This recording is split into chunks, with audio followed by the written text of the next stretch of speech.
What's up, YouTube? Just gonna talk today on, from the male perspective at least, of getting women. I've been through multiple stages in life. I'm at the point of fatherhood of a daughter, so I'm more thinking of the opposite side of things. For the longest time, I have to saturate because I'm doing stuff over here on the side. For the longest time, it was just mostly thinking with myself from a male perspective, but not even, and that's led to a lot of interesting growth and maturity, starting from the basic point when we were younger of thinking women had cooties, all women, girls, teenagers, grown women. Grandmas were never included in that, obviously. Grandma's kisses were sweet, but you had to avoid the pinches. Moving on to the more teenage years where it's very thinking with the southern region's brain would be the best way to put it, where the only thing logically going through a brain is flesh, meat, and how to rub up on it. And then whatever you can think of, just multiply that by 1,000. That's primarily what it used to be. As a younger grown man, usually it's around that same thought, but there's that more transition into who's someone I want to spend time with, and that's a stage that usually a lot of men spend a lot of time in, because that's excuse me. Oh, wow, that was disgusting.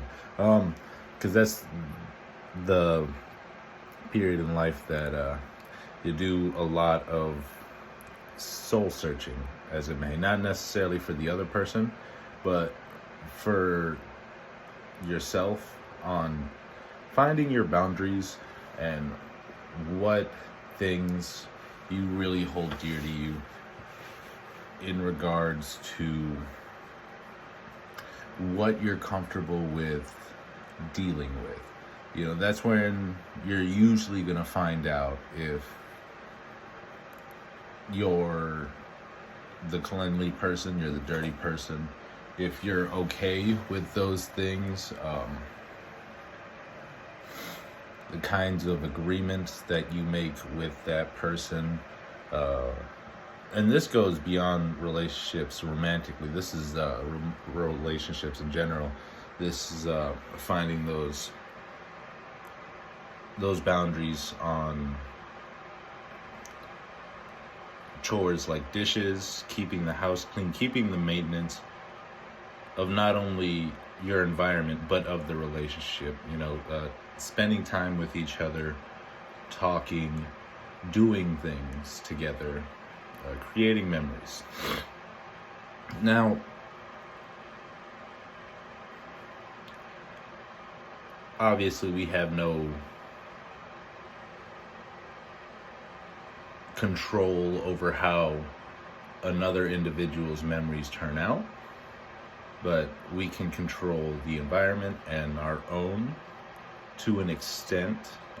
Obviously, things just spontaneously happen that we cannot control, but the ways we react to everything is what's within our control, and that's the main thing that we have to focus on, is how we respond to an event, because the consequences of our response is what dictates the answer on what we get.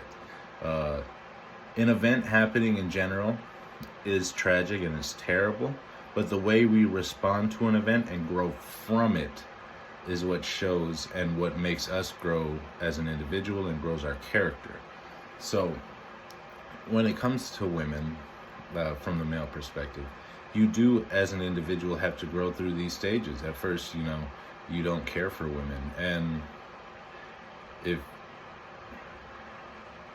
in a significant other regard, you only care for playmates, friends, then you mature more into someone that's just looking into that fleshly desire moving on to those younger adult years, you're looking for that person you can hang around with, that you're trying with multiple people to find that comfortable balance of doing things and relaxing and doing things together.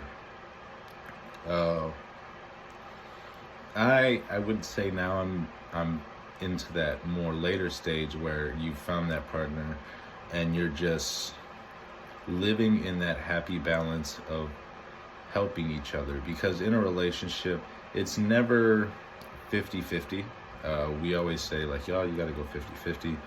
It's never truly that. There is these times, and this makes me think back to a video from these creators, Abba and Pre, shout out to them, love their content, where Abba mentioned that, you know, there are times in a relationship where it's not 50-50, where there's times where you're doing 90 to the other person's 10. There's times, you know, the percentages that vary in between, obviously, from 0 to 100. Sometimes you are doing 100 or more than 100 to help out on the other person's.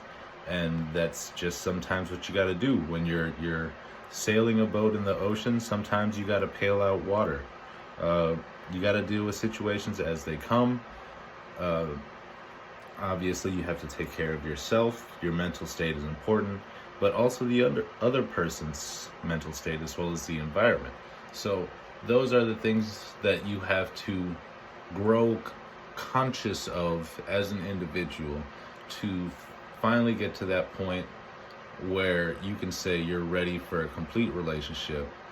And even then, no one ever truly is until you have that experience of being in a relationship. And once you have that experience, that usually comes from being there. Now, the hardest part of any relationship that everybody, I'm sure, knows about is maintenance of that relationship, or any relationship, because it's hard.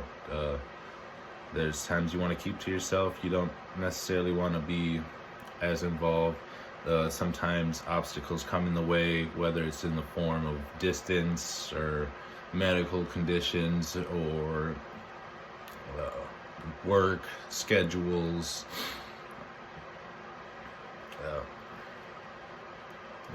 Things of that nature. Things will come up, but if you really care for whoever this individual is, you find the time and the resources to be able to make it happen. Obviously, that doesn't always add up to physically being there for someone. Sometimes you have to find other means. That's why the internet and technology is such an amazing thing that allows us to connect virtually with people around the world. But also, there's other means that aren't slept on.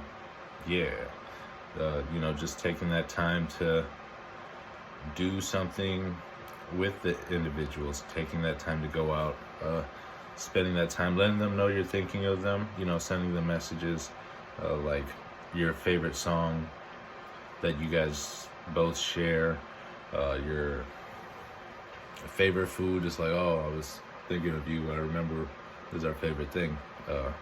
Keeping in touch, that's the main thing, because everybody has their own things they're dealing with, and just having someone that they know they can talk to, even about the littlest things, goes a long way for a lot of people. And I think I'm close on that.